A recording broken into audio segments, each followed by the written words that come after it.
Hi everyone. Do I look like I surf or like I write conspiracy theories on Reddit? Let me know what you think. Okay, I'm going to be talking about appreciation. My hello is, what does genuine appreciation that is effective look and feel like? There it is. Pause if you want to read it. So, to get into this, I want to talk a little bit about nonviolent communication, and I want to talk a little bit about Adrienne Maree Brown's emergent strategy. So starting first with NVC, nonviolent communication, pause to read. NVC is a system of communicating with life-connected or life-serving language. The purpose of NVC is to create a high quality of connection out of which people enjoy contributing to one another's well-being. All of that came from nonviolentcommunication.com, the gratitude page. So NVC uses this metaphor of the jackal and the giraffe, and they say that the jackal represents life-disconnected language and thinking, and the giraffe represents life-connected language and thinking. So the jackal plays the game of who's right and who's wrong, and the giraffe plays the game of how can I make life more wonderful. So when gratitude or appreciation is expressed through jackal consciousness, it comes in the form of praise or compliments and these like static judgments about what a person is. So you're a great mom, you're an excellent student, you're a strong writer. So these are static judgments. And jackal gratitude can be used to meet many intentions. Some of them I will quote from the site. So I'm asking you for something I want, so I'm complimenting you to try to get you to say yes. I have some bad news to deliver, and I'm trying to soften you up ahead of time. Or by praising and complimenting you, I'm trying to get you to like me or get your love or acceptance, even if I'm not consciously aware of those underlying needs. So part of the issue with this form of appreciation is that the deeper message under the compliment is not expressed. The intention is covert. And additionally, if I give you a static label, I'm not expressing how you have contributed to my life. I'm just expressing a judgment of you. So diverging a little from the NVC source, I'm also thinking about how disconnecting it can be when someone gives you an assessment of who you are that doesn't align with how you see yourself. So I'm thinking like if I said, Christy, you are such a hardworking and excellent student. And if Christy looked at herself and said, am I?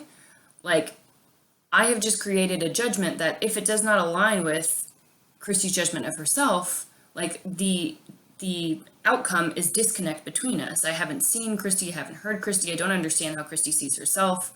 But if I say, Christy, I learned so much from your LOs, and I really appreciate your writing style.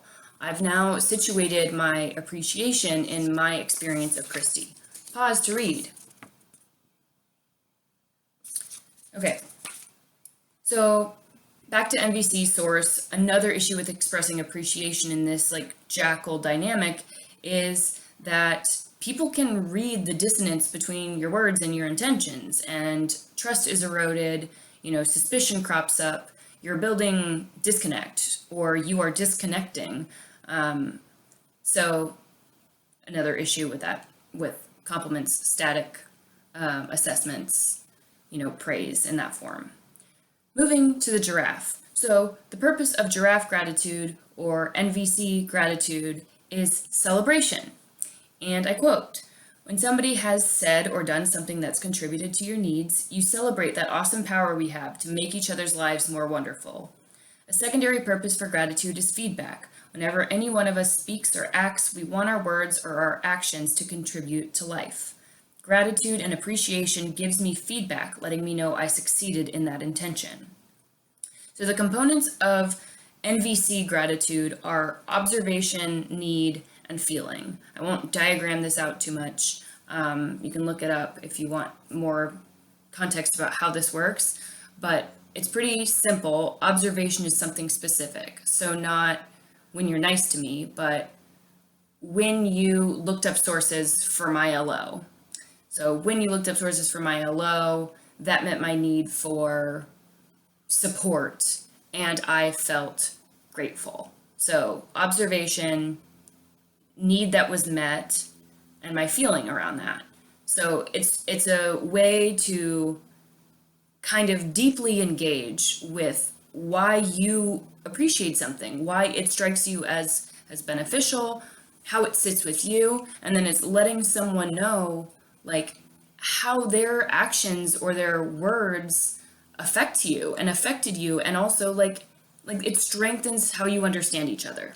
So obviously using that framing of giving appreciation is not like a catch-all solution to like covert intentions and manipulation. Anyone can use NVC language and still be manipulative. But it is a way to kind of process out like the pieces that create gratitude, that create appreciation that you want to celebrate. So when it comes to expressing appreciation and gratitude, the intention is absolutely fundamental. So kind of coming back to my LO, what does genuine appreciation that is effective look and feel like? Leaving alone the concept of effective right now, the genuine part comes down to intention, which kind of like throws the effective part in a weird light. You might be like, why has George not torn apart the wording of that LO yet? So I'm trying to tear things down a little less at the moment because I have Adrienne Maree Brown.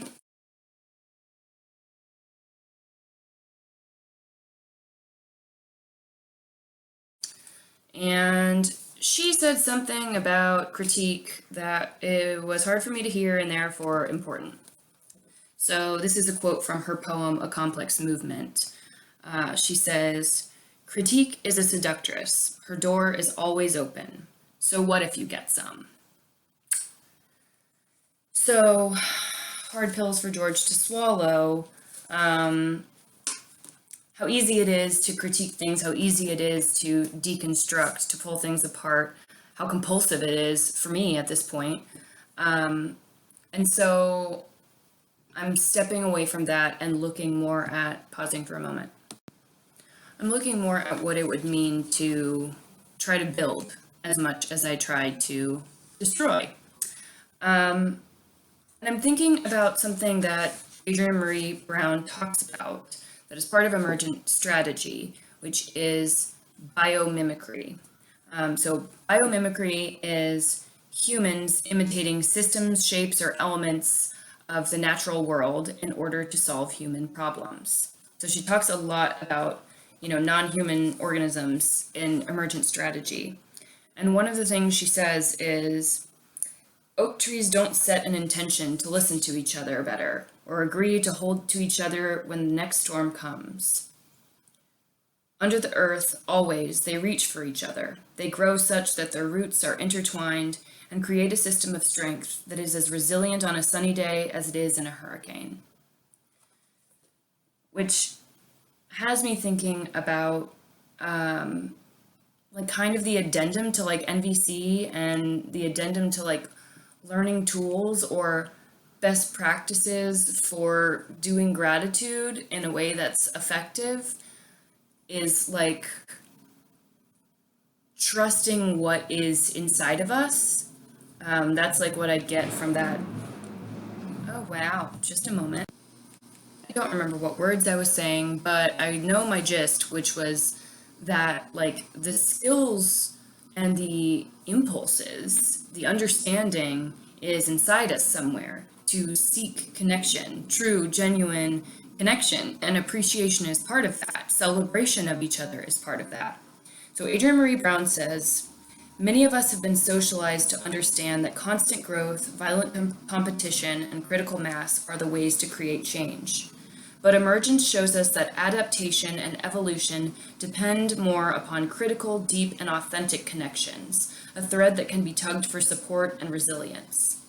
The quality of connection between the nodes in the patterns. Dare I say love. And we know how to connect. We long for it. So I'm wondering what it would look like for us to prioritize connection in the first place, to like place it on the throne of our highest need, to recognize it as a need that we cannot ignore, and to prioritize it over capital and even over organizational effectiveness. I wrote a train of thought about this earlier.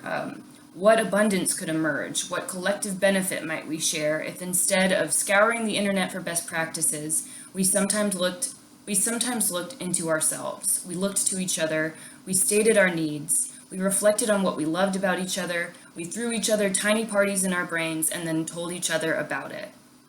What about the possibility that the answers to the violences that plague our world are inside of us, the answers inside of us? So this powerful statement from Adrienne Maree Brown on that. She says, "The crisis is everywhere, massive, massive, massive, and we are small. But emergence notices the way small actions and connections create complex systems, patterns that become ecosystems in societies. Emergence is our inheritance as a part of this universe. It is how we change. Emergent strategy is how we intentionally change in ways that grow our capacity to embody the just and liberated worlds that we long for." So that's really it. That's really it. What would it look like if we looked inward, if we looked to connection as the most important building blocks of our world? What could we create together? Where could we go together? What new worlds lie beyond what we now know to be true? Okay, that's all. Talk to y'all soon.